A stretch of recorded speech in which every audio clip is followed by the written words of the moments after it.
For today's makeup lesson, I'm going to show you guys how to use this Elf palette. This is the Sunset collection, so it's got pinks and golds, and it's a really easy palette to use. As always, before we start any makeup look, we're going to apply a primer. This is going to work as a base on our lids, give our eyeshadow something to hold on to, and also help our shadows last longer. And bear in mind, you don't have to use Urban Decay, you can always use the Elf primer, which works great too. Now for brushes, you're going to need at least 2 different brushes. A smaller one, I'm using a pencil brush, and then a blending one, or referred to as a fluffy brush. But these 2 brushes is all you're really going to need for this look. So the first thing that we're going to do is we're going to apply the base shade all over the lid. So this is the lightest shade from the palette. What this is going to do is to set the primer in place, but also give us a nice base to work on.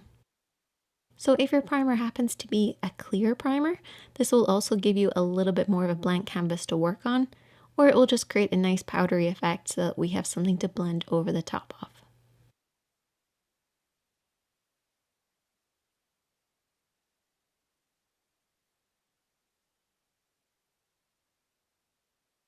I'm then going to take the matte shade from the palette and we're going to blend this over and back in the crease of the eye. So apply a very small amount on the brush to begin with and just swirl this back and forth in the crease of the eye. Try to make sure not to blend it up too high. If you are blending up too high, just make sure there's not too much on the brush. That's the really important part. The depth of the color needs to be where the eyelid creases into the eye shape.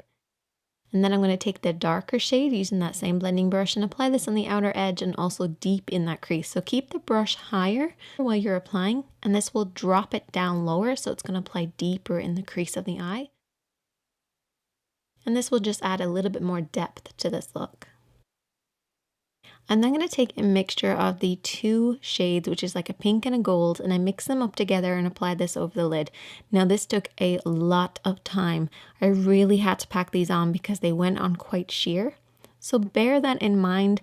This palette was a little tricky to use, I will say that. On camera it just did not do it justice. In real life, however, it did actually work pretty well, but that is very common with the sort of cheaper eyeshadows. But definitely let me know, what are your kind of favorite ways to apply your shadows? Do you like them sheer or do you like them really intense? Let me know in that comment section. And I'll see you guys in the next one.